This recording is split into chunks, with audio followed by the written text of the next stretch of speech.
الشاكرين والحمد لله رب العالمين. بعده في شان حبيبه الكريم إن الله وملائكته يصلون على النبي يا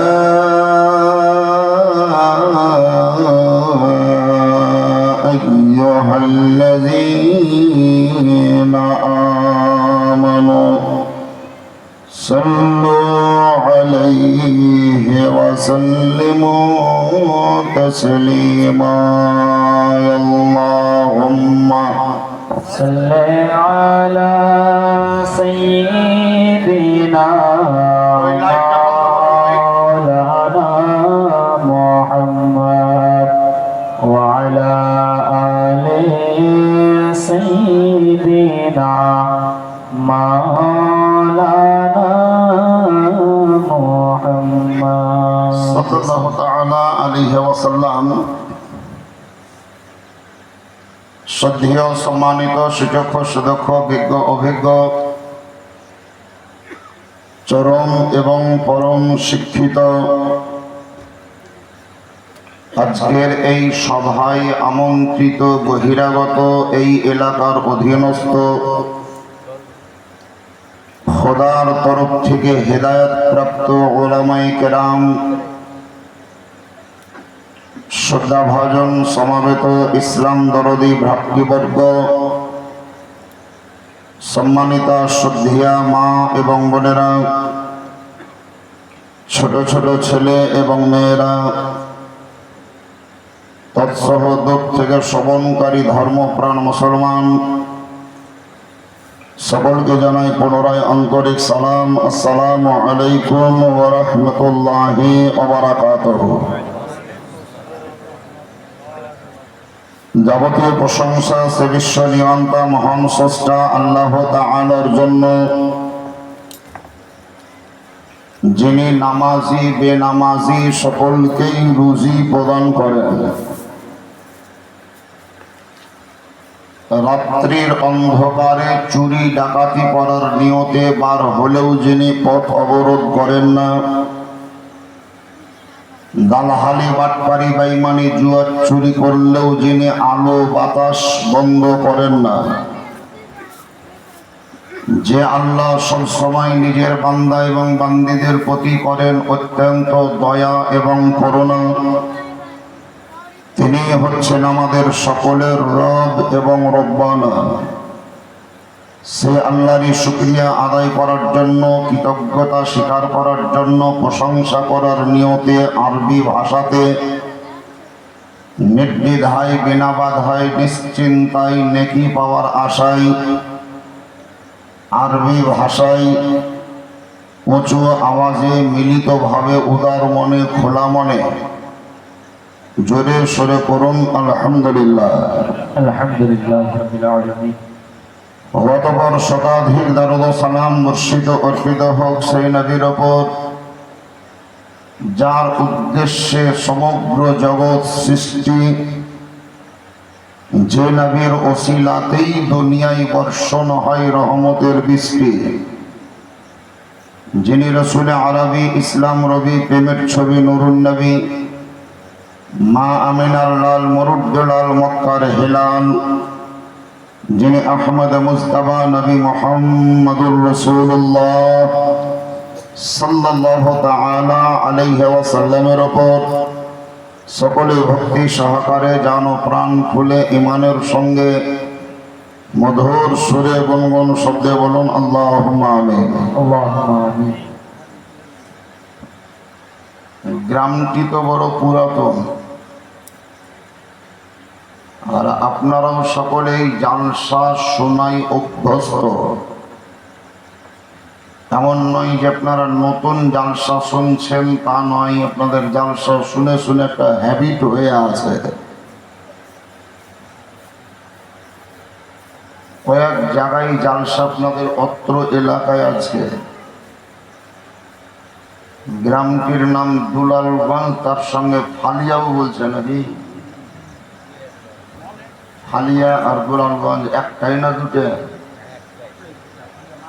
একটাই। ডবল নাম কেন?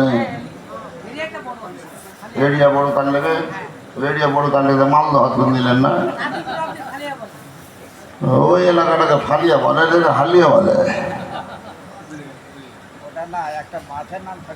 হ্যাঁ, একটা মাঠের নাম ফালিয়া, যার জন্য নামকরণ করে অথবা নিরাশ করেনি। মানে যে জমি দান করেছে মাদ্রাসা করার জন্য, তাকে কি বলবো, তাকে সেক্রেটারি করে দেয়। এই জমিটার নাম যেন মানুষের স্মৃতির মধ্যে থাকে, অলিখিত ইতিহাস তৈরি হয়ে থাকে, যার ফলে দুলালগঞ্জের সঙ্গে ফালিয়াটাকেও যোগ করা হয়েছে। তার জন্য আফসোস না হয়, দুঃখ না হয়, ক্লেশ না হয়, অভিযোগ না থাকে। জালসা কিন্তু আপনাদের শুরু হয়েছে রাত্রি 10টার পর। মেন বক্তার বক্তব্য শুরু হয়েছে 10:30টার পর। এখন 12টা বাজছে, তার মানে 1.5 ঘন্টা জালসা হইল।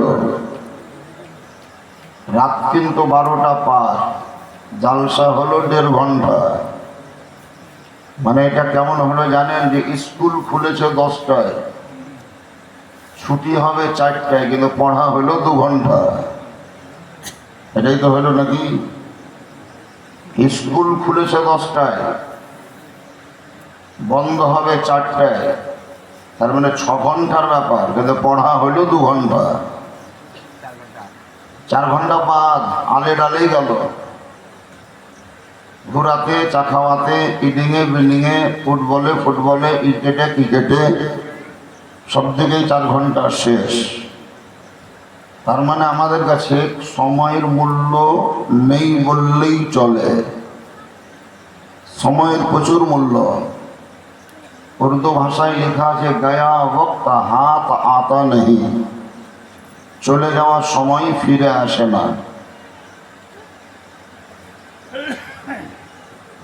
আপনারা বারান্দায় বসে আছেন, যদি বারান্দার মালিক বলে যে এখানে বসতে দিব না, তো কি করবেন? বলতে তো পারে। এই সামনে এলে হইতো না? ওখানে বসতে ভালো লাগছে বোধহয় নাকি? হাঁটুতে হয়তো ব্যথা আছে, যে হাত পা সাফ করে একটু বসাও ভালো। দেখেন যদি সুযোগ সুবিধা বুঝতে পারছেন, একটু এত সুন্দর জায়গা। আফসোস তো ওই জায়গায়, খুব যে একটা বড় জায়গা করেছে কমিটির ছেলেরা, তা নয়। একটু আগে উনি বললেন যে এরিয়াটা খুব বড়। যে কোনো ভিন্ন ডিস্ট্রিক্টের লোক এসে জালসার মাহফিলটা যদি দেখে, তো কাউকে জিজ্ঞাসা করবে না, বিনা জিজ্ঞাসাতেই বলে দেবে যে এলাকায় লোক কম আছে, তার লোকের সমাগম। এরিয়া বড় হলো কি করে? মাত্র 4 কাঠা জায়গা, তাই তো ভর্তি হলো না। আমরা আপনাদের বিদেশে বেটা ছেলে মানে পুরুষ মানুষ কম, আসলে ওটা কম নয়, ওদিকে ঠিকই আছে। এদের জালসা মাহফিলে আসার জন্য যে একটা মনোভাব তৈরি করতে হয়, সেই জিনিসটার প্রচন্ড অভাব। জালসাতে এখন মানুষ আসছে না। মক্কাতুল মুকাররমায় একটা ঘর আছে, কাবা শরীফ। ফালিয়া দুলালগঞ্জের কাছে বা ফালিয়া দুলালগঞ্জের লোকের কাছে কাবা শরীফের কথা যদি বলা হয়, তো জান ভরে যায়, মন ভরে যায়। কাগজেও যদি কাবা শরীফের ফটো দেখতে পায়, তো এটাকে উঠিয়ে মুখে চোখে চুম্বন দেয়। কিন্তু মক্কাতেই যাদের বাড়ি, কথা বলিস না বাবু, এই ছেলে দুটো, মানে ও ঠিকই বলছে যে একটা মলবিতে 12টা বাজিয়ে দেবে, তাই মলবিটা বেলা উঠিয়ে দেবে, ওই বলছে ওরা। ঠিকই তো বলছে, একটা মলবিতে 12টা বাজিয়ে দেবে, তাই মলবিটা ওদের বেলা উঠিয়ে দেবে।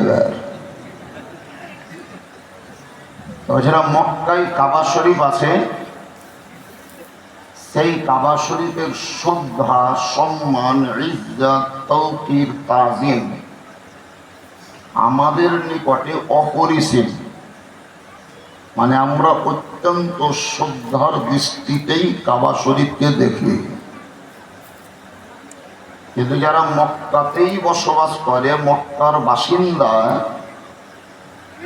সকালবেলায় ছাগল চড়াতে যাই তো কাবা শরীফ দেখতে পাই,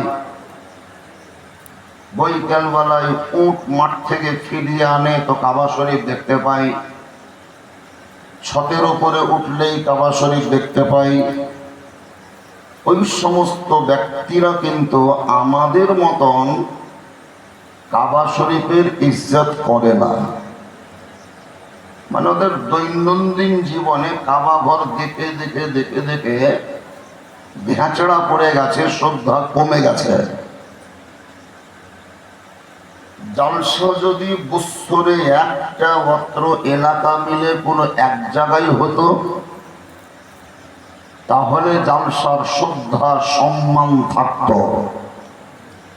কিন্তু জালসা এই গলিতে একটা, ওই গলিতে একটা, ওই গলিতে একটা, ওই জায়গায় একটা, এই জায়গায় একটা, জালসার শেষ নাই। বৎসরে হাজারো জালসা অত্র এলাকাতেই হয়। আর এই ঘন ঘন জালসা হওয়ার জন্যই মানুষের কাছে জালসার গুরুত্ব কমে গেছে। মানে সব সময় কাবা শরীফ দেখে দেখে যেমন সম্মান কমে গেছে, আমাদেরও ঘন ঘন জালসা হয়ে জালসার শ্রদ্ধা কমে গেছে। তবে বাবাজি শোনেন, বৎসরে একটি হোক আর দিনে 4টি হোক, কাবা শরীফও সম্মান কমেনি। ওখানকার লোক সম্মান করে না, ওটা আলাদা ব্যাপার। জালসারও গুরুত্ব কমেনি, আপনাদের এলাকার লোক শুনে না, এটা আলাদা ব্যাপার। আর একটা জিনিস দেখবেন, জালসাতে কিন্তু বেশিরভাগ জেনারেল, হায়ার এডুকেটেড, যারা উঁচু শিক্ষিত, ওদের আসা যাওয়া কিন্তু কম। যারা BA pass, MA pass, MA, doctorate, PhD, ওদেরকে দেখবেন জালসাতে নাই। কোনো জায়গায় কবি হলে ওরা যায়, কোনো জায়গায় ঐতিহাসিক সম্মেলন হলে সেই জায়গায় যায়। ইতিহাস শুনতে তারা ভালোবাসে।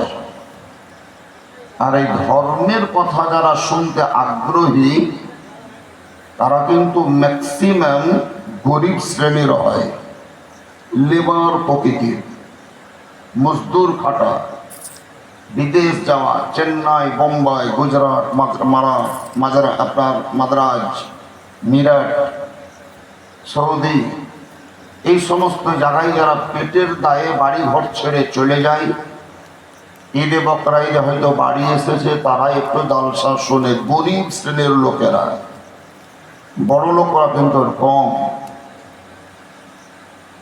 এটা কেন, কিসের জন্য? কারণ একটি, যে রাসূল পাক সাল্লাল্লাহু আলাইহি সাল্লামের হাদিস আছে যে যার কাছে যত বেশি অর্থ থাকবে, তার অন্তরে ইসলাম ধর্মের মহব্বত কম থাকবে। যার নিকটে যত দুনিয়াবি ধন দৌলত থাকবে, তার অন্তর থেকে নবীর প্রেম ধীরে ধীরে দূরে সরে যাবে। মানে দুনিয়ার মহব্বতেই ব্যস্ত। আর কিয়ামত পর্যন্ত ইসলাম ধর্মটা বড় লোকদের উপরে টিকে থাকবে না, ইসলাম ধর্মটা কিন্তু গরিবদের মাথাতেই টিকে থাকবে। রাসূল পাক সাল্লাল্লাহু আলাইহি সাল্লাম এই কারণে গরিবদের জন্য একটি অফার দিয়ে গেছেন, মেসেজ দিয়ে গেছেন। একজন গৃহস্থ ব্যক্তি, আমি আমির মানে গৃহস্থ, ধনাঢ্যবান, ধনসম্পদশালী, সে যদি জান্নাতি হয়, আর একজন গরিব শ্রেণীর মানুষ সেও যদি জান্নাতি হয়, মানে দুইজনেই যদি পাস করে, ইও জান্নাতে যাবে ও জান্নাতে যাবে, তো দুইজন জান্নাতি হয়েছে, সিলেক্টেড হয়ে গেছে, লিস্টেড হয়ে গেছে, প্যানেল তৈরি হয়ে গেছে, এখন নিয়োগ হবে। দাঁড়াও কথা বলো, তুমি একটু পিছিয়ে বসো তো, আরেকটু পিছাও। প্যানেল তৈরি হয়ে গেছে, এখন শুধু নিয়োগ হবে। নিয়োগ মানে জান্নাতে ঢুকবে। তাই জান্নাতে ঢোকার ক্ষেত্রে আগে এবং পরে নবী পাক বলছেন এই গৃহস্থ ব্যক্তিটাকে জান্নাতে আল্লাহ পরে যেতে বলবে, আর এই গরিব লোকটাকে আগে যেতে বলবে, মানে ওকে আগে নিয়োগ দিবে, একে পরে নিয়োগ দেবে। সাহাবাই কেরামগণ জিজ্ঞাসা করলেন, কতদিন আগে পিছে হবে হুজুর, কতদিন আগে পিছে হবে? এই যে বড় লোকটার থেকে গরিবটা জান্নাতে যাওয়ার যে একটা সময়ের লিমিট, সেটা ৭০,০০০ বৎসর হবে। কতদিন বললাম? যেটা বলেন কত? ৭০,০০০ বৎসর হবে। মানে গরিবটা যাবে ৭০,০০০ বৎসর আগে, আর বড় লোকটা যাবে ৭০,০০০ বৎসর পরে। জান্নাতি কিন্তু দুজনই, কিন্তু আগে নিয়োগ পাবে ও পরে নিয়োগ পাবে। এই জায়গায় গরিবদেরই প্রাধান্য দেওয়া হয়েছে। আর সর্বপ্রথম যখন ইসলাম ধর্মের প্রচার ও প্রসার শুরু হয়, নবীর কথা মোতাবেক যারা ইসলাম ধর্মে দীক্ষিত হয়েছিল মক্কায়, তারা কিন্তু বড় লোক নয়, গৃহস্থ নয়, আমির নয়, গরিব শ্রেণীর সাহাবী যারা, গরিব শ্রেণীর ব্যক্তি যারা, তারাই কিন্তু ইসলাম ধর্মে দীক্ষিত হয়েছিলেন। এর দ্বারা বোঝা গেল যে প্রথম থেকে শুরু করে আজ অবধি ইসলাম ধর্মের মধ্যে বা ইসলাম ধর্মের ওপরে গরিবদের যতটা ভূমিকা আছে, বড় লোকদের অতটা ভূমিকা নেই। যে ভূমিকা পুর পরিবারের আছে, সেই ভূমিকা কিন্তু ওই অর্থবান ব্যক্তিদের নেই। দেখো, আমি লম্বা তাকরির করবো না, আমাকে আপনারা চিনেন, আমার ব্যক্তিগত বায়োডাটা বলার প্রয়োজন নেই। আর আপনাদের হাতে হাতে আমি আধার কার্ডের জেরক্সও দিব না, পাসপোর্টও দেখাবো না, কতখানি শিক্ষাগত যোগ্যতা আছে আমি ওইটাও বলবো না, আমার বয়স কত ওইটা তো মোটেই বলবো না। কোরআন শরীফের আয়াত পড়েছি, তর্জমা করব, মোটা মোটা করে কয়েকটি কথা আলোচনায় রাখবো। সবেমাত্র কিছুদিন আগে আমরা কুরবানি করে উঠে এলাম।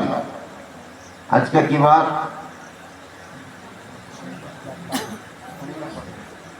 শনিবার বলা যেতে পারে, যদিও ইংরেজি গণনা মোতাবেক আর বলবো না। আজকে সানডে হয়ে গেছে, মানে 12টা পেরিয়ে গেছে, মানে সানডে। 12টার আগে পর্যন্ত স্যাটারডে ছিল। এই শনিবারের আগের দিন ছিল শুক্রবার। এবার শনিবারের আগের দিন ছিল শুক্রবার। এই শুক্রবারে কুরবানি শেষ হয়েছে। বুঝতে পারলেন না বোধহয়? শুক্রবারে কুরবানি শেষ হয়েছে। শুক্রবার না কি বার? সোমবারে শুরু, সোম মঙ্গল বুধ, বুধবার। সোমবারেও কুরবানি হয়েছে, মঙ্গলবারে হয়েছে, বুধবারে হয়েছে। কুরবানি দেওয়া হয় 3 দিন। কুরবানি হয় 3 দিন ধরে আমাদের অত্র এলাকায়। চাঁদের 10 তারিখ, 11 তারিখ, 12 তারিখ। আর এই কুরবানির চাঁদে একটি তকবীর পড়তে হয়, যেটাকে আরবি ভাষায় তাকবীরে তাশরিক বলা হয়। সেই তাকবীরে তাশরিক করতে হয় জিলহজ মাসের 9 তারিখের ফজর থেকে শুরু 13 তারিখের আসর পর্যন্ত। ফজর মানে বৃহস্পতিবারের ফজর থেকে শুরু হয়েছে, নাই রবিবারের, তাহলে রবিবারের ফজর থেকে শুরু হলো 13 তারিখের আসর, মানে রবি সোম মঙ্গল বুধ বৃহস্পতি, বৃহস্পতিবারের আসর সময় পর্যন্ত তাকবীরে তাকবীর, আল্লাহু আকবার আল্লাহু আকবার, লা ইলাহা ইল্লাল্লাহ, আল্লাহু আকবার আল্লাহু আকবার ওয়ালিল্লাহিল হামদ। এই তাকবীরটি আপনারা পড়েছেন না পড়েননি? এই তাকবীরটাকে মা বোনরা পড়েছে না পড়েনি? মহিলা যারা তারা কি পড়েছে জানেন না? কোনোদিন জিজ্ঞাসা করেননি যে আমরা তো তাকবীর পড়ছি, তা তোমরা পড়ছো না পড়ো না? মশলা শুনে নেন, পুরুষ মানুষদের জন্য এই তাকবীরে তাশরিক পড়া ওয়াজিব, কিন্তু মহিলাদের জন্য এই তাকবীর পড়া ওয়াজিব নয়। পুরুষদের জন্য এই তাকবীরে তাশরিক পাঠ করা ওয়াজিব, মহিলাদের জন্য ওয়াজিব নয়। তারা পড়লে পড়তে পারে কিন্তু ওয়াজিব নয়। ওয়াজিব নয় কেন? যে যাদের উপরে জামাত ওয়াজিব, জামাতের সহিত নামাজ পড়া যাদের জন্য ওয়াজিব, তারাই কেবলমাত্র তাকবীরে তাশরিক পাঠ করবে। যাদের উপরে জামাত ওয়াজিব নয় তারা তাকবীরে তাশরিক পাঠ করবে না। এর দ্বারাই বোঝা গেল মহিলাদের উপরে তাকবীরে তাশরিক ওয়াজিব নয়, তার মানে তাদের জামাত ওয়াজিব নয়। ঈদের নামাজেরও তাদের জামাত নেই, বকরা ঈদের নামাজেরও তাদের জামাত নেই। এমনকি সপ্তাহে একটা ঈদ যেটা জুমার দিন, সেই জুমার দিনে পুরুষরা জুমার নামাজ পড়ে, কিন্তু মহিলাদেরকে জুমার দিনেও জুমার নামাজ নয় বরং জোহরের নামাজটাই পড়তে হয়। আপনাদের এলাকায় কিছু আলাদা পড়ে? মা বোনরা জুম্মার দিন কি পড়ে? আপনারা হয়তো বলবেন যে ওরা নামাজই পড়ে না। কেউ না পড়লেও কেউ পড়ে। তাহলে যে কয়েকজনই মহিলা নামাজ পড়ে তাদের জন্য জুমার দিনে জোহরের নামাজ পড়তে হবে, জুমার নামাজ নয়। আসুন আমরা সবাই মিলিতভাবে নবী মুস্তাফার উপরে জোরে সোরে উঁচু আওয়াজে বা দরুদ শরীফ পড়ি, দিয়ে আমি দু চারটি কথা আলোচনা করি। আল্লাহুম্মা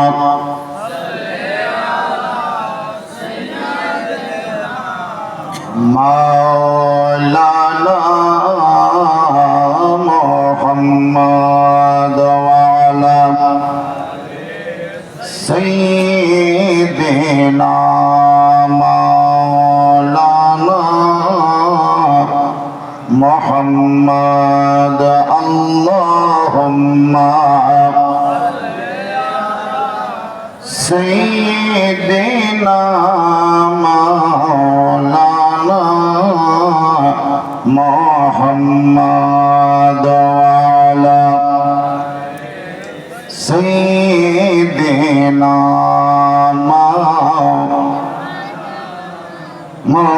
মুহাম্মদ। সাজিয়া জগৎ গুরু মা আমিনার ঘরেতে কে এলো রে মরুর বুকে। সুবহানাল্লাহ বলেন। সুবহানাল্লাহতে অক্ষর কটা আছে দেখেন, একটা সিন বা হা আলিফ নুন, আলিফ লাম লাম, আবার লাস্ট বেলায় হা, মানে 9টা অক্ষর হলো। আর এই সুবহানাল্লাহ শব্দটা কোরআনের মধ্যে আছে। একটা অক্ষর পড়লে যদি 10টা নেকি হয়, আর সুবহানাল্লাহতে 9টা অক্ষর আছে, তো একবার সুবহানাল্লাহ বললে কটা নেকি পাবে? তাই একটাতে 10টা, 9টা অক্ষর আছে, তাহলে কটা? 90। আমি একজন মাওলানা মানুষ, সুবহানাল্লাহ বললাম, নাকি কটা পাবো? 90টা পাবো। এই ছেলেটা যদি সুবহানাল্লাহ একবার বলে নাকি কটা পাবে? আর ওই মুরব্বী চাচা যদি সুবহানাল্লাহ পড়ে একবার, তাহলে কটা পাবে?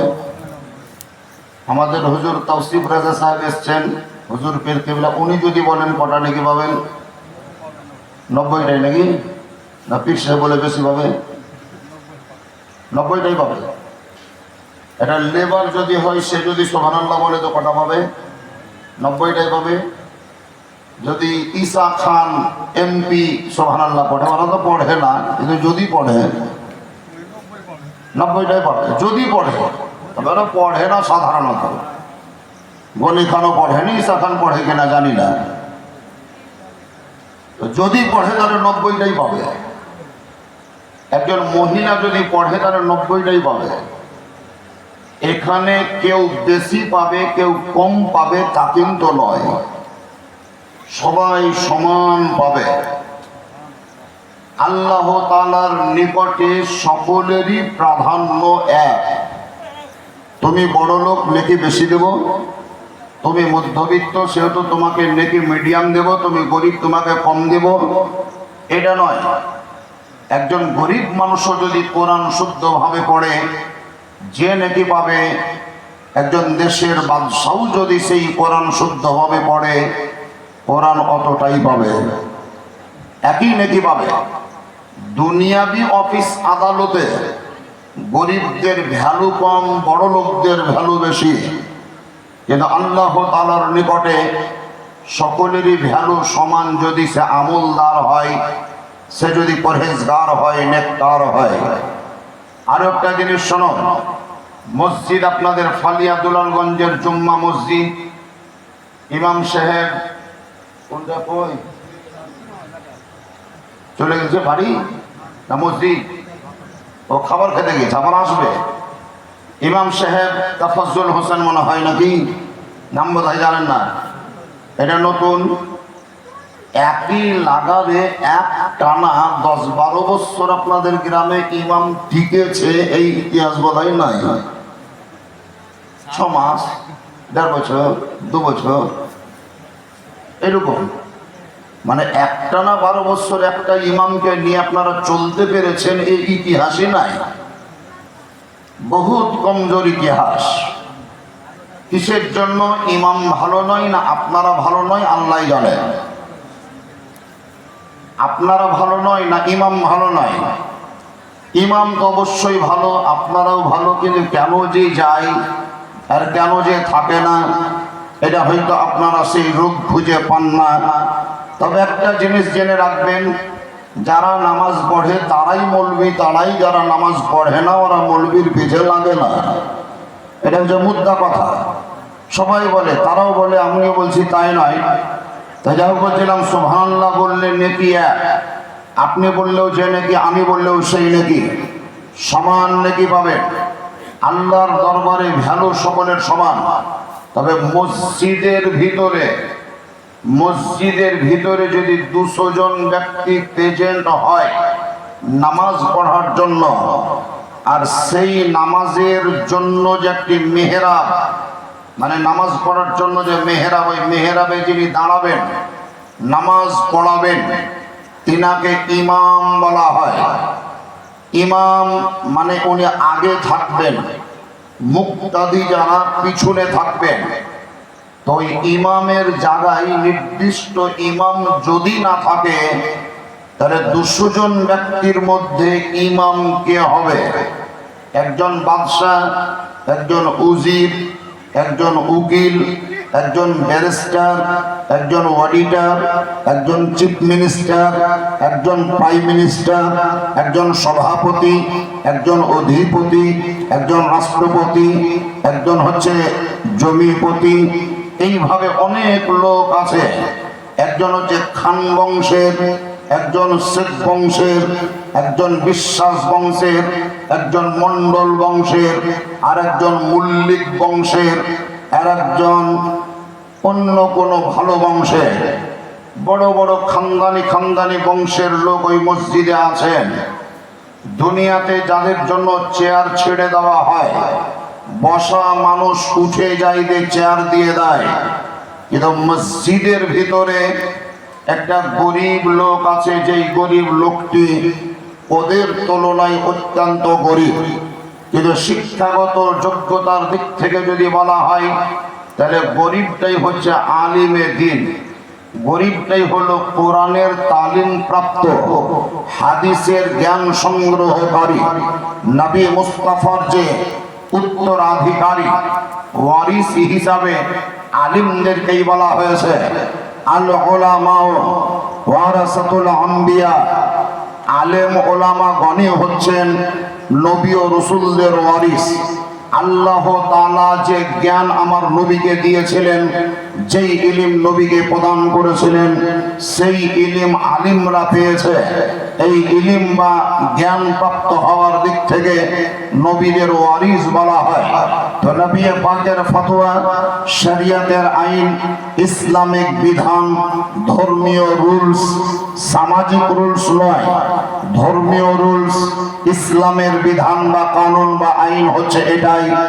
বাদশাহ যদি তুমি হও, আলেম যদি না হও, উজির যদি তুমি হও, আলেম যদি না হও, অডিটর যদি হও, আলেম যদি না হও, বড়লোক যদি হও, আলেম যদি না হও, গরিব যদি হও আর আলেম যদি তুমি হও, তাহলে 200 জন ব্যক্তির মধ্যে ওই আলিম প্রকৃতির যে মানুষ বা ছেলেটি, সেই ছেলেটি সকলের আগে মেহরাবে দাঁড়িয়ে সভার ইমাম সেজে ইমামতি করবে।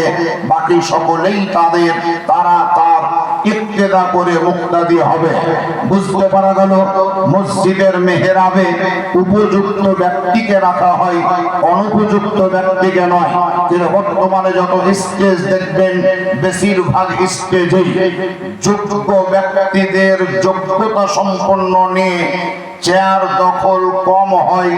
অযোগ্য ব্যক্তিরা বড় বড় চেয়ারে বসে থাকার কারণে আমাদের সমাজ বর্তমানে পিছিয়ে পড়া, আমাদের সমাজ অনেকটাই দেখবেন অধঃপতনের দিকে এগিয়ে যাওয়া। যাহোক বাবাজিরা, আমাদের বিশ্ব নবী আকা মুস্তাফা আহমদ মুস্তাফা নবী মুহাম্মদ রাসূলুল্লাহ সাল্লাল্লাহু তাআলা আলাইহি ওয়াসাল্লাম পৃথিবীর মাঝে পদার্পণ করেছেন আল্লাহর আদেশ প্রাপ্ত হয়ে, আল্লাহর হুকুমে। তো তিনি কোন কলেজ, স্কুল, মাদ্রাসা, ইউনিভার্সিটি, কোন হাই স্কুল, প্রাইমারি স্কুল, কোন সমাজ, কোন গোত্র, কোন গ্রাম, কোন পাড়া, কোন জেলা, কোন থানা, কোন রাজ্য, কোন দেশের উদ্দেশ্যে আসেননি, বরং সেই নবী আমার সমগ্র জগতের জন্যই এসেছেন এবং সমগ্র জগতের মাস্টার বা শিক্ষক হিসাবে দুনিয়াতে পদার্পণ করেছেন। এই কারণেই নবীকে বলা হয় জগৎ গুরু, বিশ্বগুরু হযরত মুহাম্মদ সাল্লাল্লাহু আলাইহি ওয়াসাল্লাম। আরো একবার জোরে বলে দিন সুবহানাল্লাহ। সাজিয়া জগৎ গুরু মা আমিনার ঘরেতে কে এলো রে মোর বুকে। 360 খোদার যদি থাকতো কোন ধর্ম, খোদাই খোদাই দ্বন্দ্ব লেগে বন্ধ হতো কর্ম। এক খোদার মর্ম, এক খোদার মর্ম মানুষকে বুঝাতে কে এলো রে মোর বুকে। সাজিয়া জগৎ গুরু খোদার পথ দেখাতে কে এলো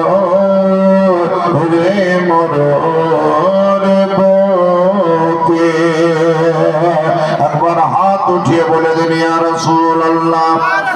সবাই হাত হেলিয়ে বলেন ইয়া রাসূলুল্লাহ। বাপ যখন বেটিকে জিন্দা দাফন করে, বেটি কেন্দে বলে আল্লাহ কেউ তো এসে ধরে, নির্দোষ মেয়ের তরে, নির্দোষ মেয়ের তরে এভাবে বাঁচাতে কে এলো রে মরে বকে সাজিয়া জগৎ গুরু মা নারী ঘরেতে কে এলো রে মরে বকে। মানুষ হয়ে মানুষ কিনে দাস করে রাখে, জানের ভয়ে দাস তারে প্রভু বলে ডাকে। দাস দাসী হইতে, দাস দাসী হইতে স্বাধীনতা দিতে কে এলো রে মররে বকে সাজিয়া জগৎ গুরু মা নারী ঘরেতে কে এলো রে মরর বকে। সুবহানাল্লাহ বলুন। ধ্যান দান একটু মনোযোগ দিয়ে শোনেন, মনোযোগ। আমরা অনেকেই বলি যে মনোযোগ, কিন্তু মনোযোগের তর্জমা কি, মনোযোগ হলে কি হবে? মনোযোগ কয়েকটা জিনিসের সমষ্টিগতের নাম হলো মনোযোগ। এক নাম্বার হলো চোখে দেখা, দুই নাম্বার হলো কানে শোনা, তিন নাম্বার হলো হাতে ধরা, চার নাম্বার হলো পড়া। এই চারটা জিনিস যখন এক জায়গায় যুক্ত হয়ে যাবে তখনই চলে আসবে সফলতা, তখনই আপনি সাকসেস হবেন, সফল কাম হবেন। এই মনোযোগের মধ্যে একটা পাওয়া গেল চোখে দেখা। কোন বক্তার বক্তব্যের প্রতি আপনার মনোযোগ তখনই থাকবে যখন তার মুখের দিকে, চেহারার দিকে তাকিয়ে দেখবেন। আপনি যদি মাথা পুঁতে বসে থাকেন তো মনোযোগ থাকতেই পারে না, কোনো মতেই থাকবে না। কেউ যদি চোখ বন্ধ করে নামাজ পড়েন, চোখ বন্ধ করে জালসা শোনেন তো মনোযোগ থাকবে না। চোখের ওপরে চোখ না পড়লে মনোযোগ আসে না। দেখা আমি বলছি বিষয়টি বুঝুন। কোরআন শরীফের আয়াত পড়লাম, উদউনি আস্তাজিব লাকুম। আকারে আয়তনে খুব ছোট আয়াত, তর্জমাটা বাংলায় বলছি, সরল বাংলায়, খুব জড়তা বাংলায় যাব না। এর বাংলা তর্জমা হচ্ছে উদউনি। বক্তা যিনি তিনি আল্লাহ, উদ্দেশ্য হচ্ছে বান্দা। বান্দা বলতে আপনি, আমি, ইনারা, এই ছেলেরা, মায়েরা, বোনেরা, খালারা, ফুপুরা, এই দেশের, পাকিস্তানের, বাংলাদেশের, সব দেশের সকলকেই উদ্দেশ্য করে আল্লাহ বলছেন উদউনি, তোমরা দুয়া করো। কি বলতে বললেন আল্লাহ? কি করতে বললেন? যারা বলেন কি করতে বললেন? দুয়া করো। আস্তাজিব লাকুম, আমি তোমাদের দুয়া কবুল করব। এই দুয়া আরবি ভাষা।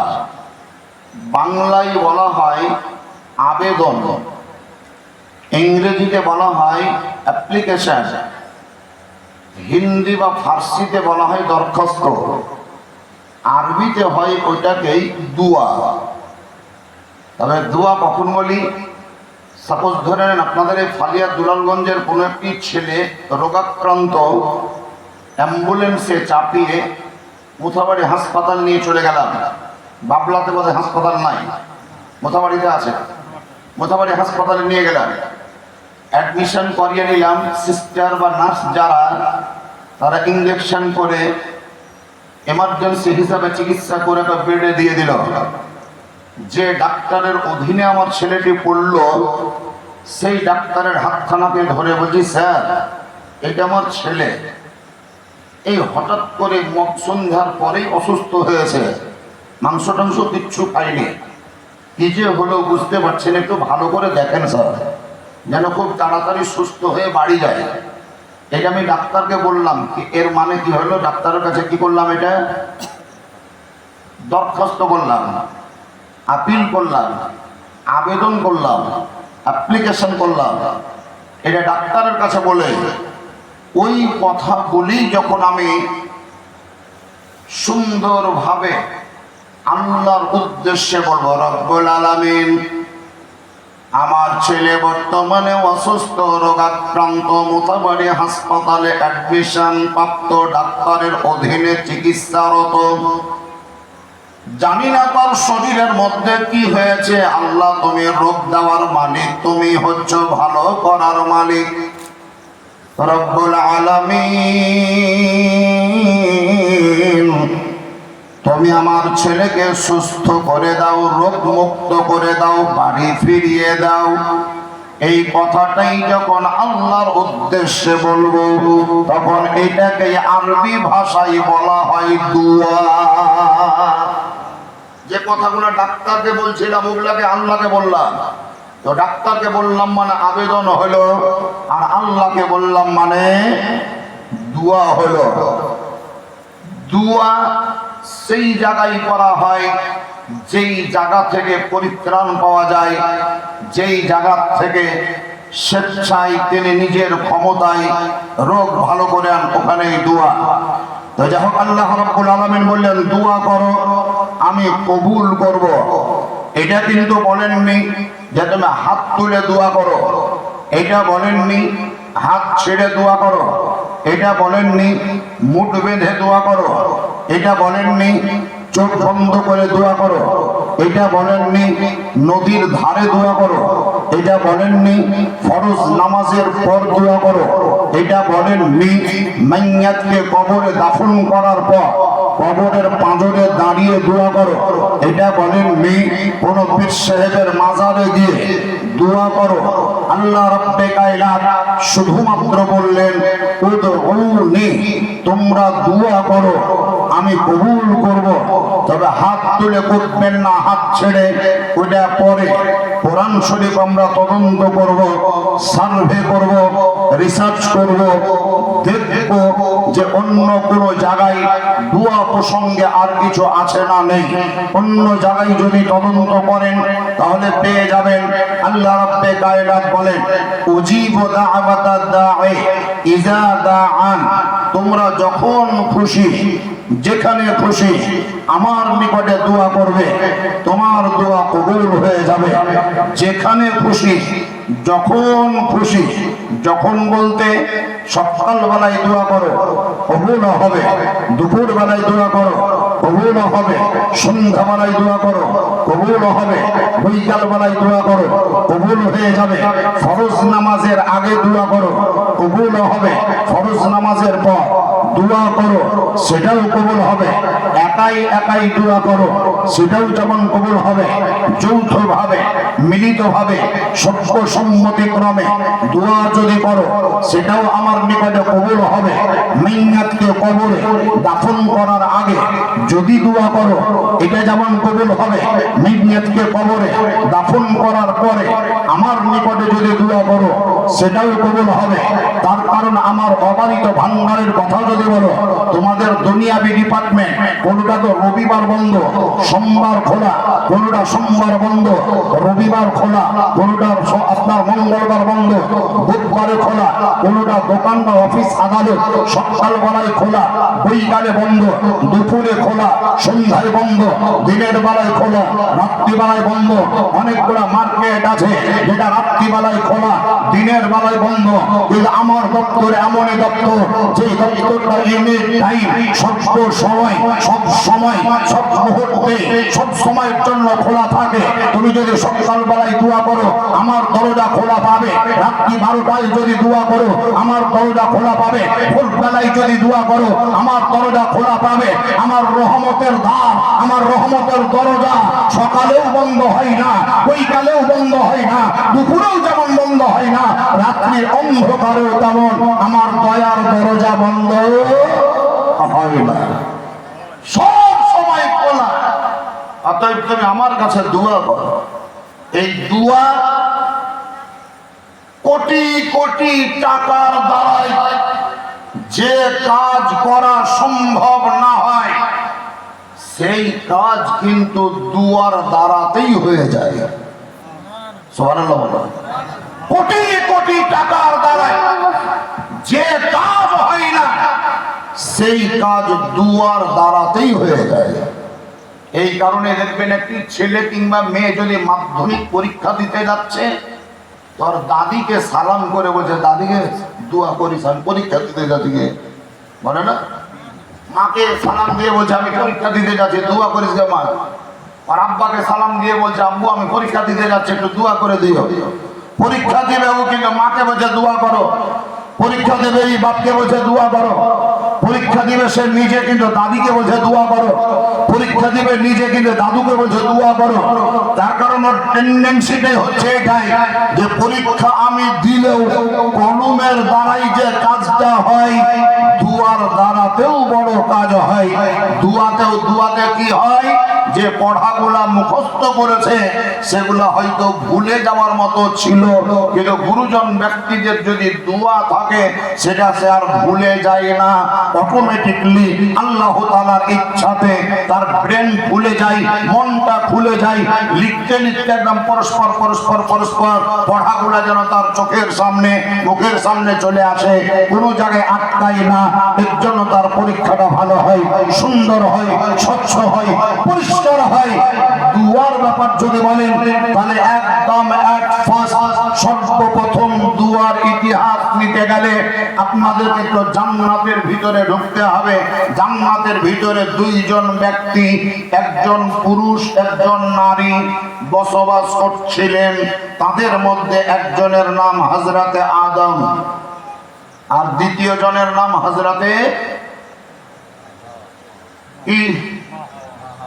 হাওয়া। একজনের নাম হযরতে আদম আর একজনের নাম হযরতে হাওয়া। এই দুইজনই কিন্তু জান্নাতের ভিতরেই বসবাস করছেন। খাওয়া দাওয়া উঠা বসা তারপরে আপনার ঘুমা আরাম আয়েশ সমস্ত কিছু জান্নাতের ভিতরে, কোনো ক্লেম নাই, কোনো অভিযোগ নাই, কিচ্ছু নাই। আল্লাহ রাব্বে কায়নাত বললেন আদম তুমি জান্নাতেই থাকো, জান্নাতের সুখ স্বাচ্ছন্দ্য ভোগ করো, লা তাকরাবা হাযিহিস শাজারা। কিন্তু এই যে জান্নাতের কর্নারে একটি বৃক্ষ বা গাছ আছে ওই গাছের নিকটে যেও না। আল্লাহ নিষেধ করলেন আদমকে। আপনারা বলুন আল্লাহ তাআলার নিষেধ করার পরেও হযরতে আদম ওই গাছের নিকটে যাবে, গাছের ফল খাবে, এটা আল্লাহ আগে থেকে জানতো না জানতো না? বলেন জোরে বলেন। জানতো। যেহেতু আল্লাহ জানে যে যাবেই, যেহেতু যাবেই গ্যারান্টি আছে, তো আল্লাহ নিষেধ কেন করলো? নিষেধ করার কারণ কি? নিষেধ করার প্রয়োজনীয়তা কি ছিল? কোনো প্রয়োজনই ছিল না। আল্লাহ তো জানে ও তো যাবে, নিষেধ করলেও যাবে, নিষেধ না করলেও যাবে।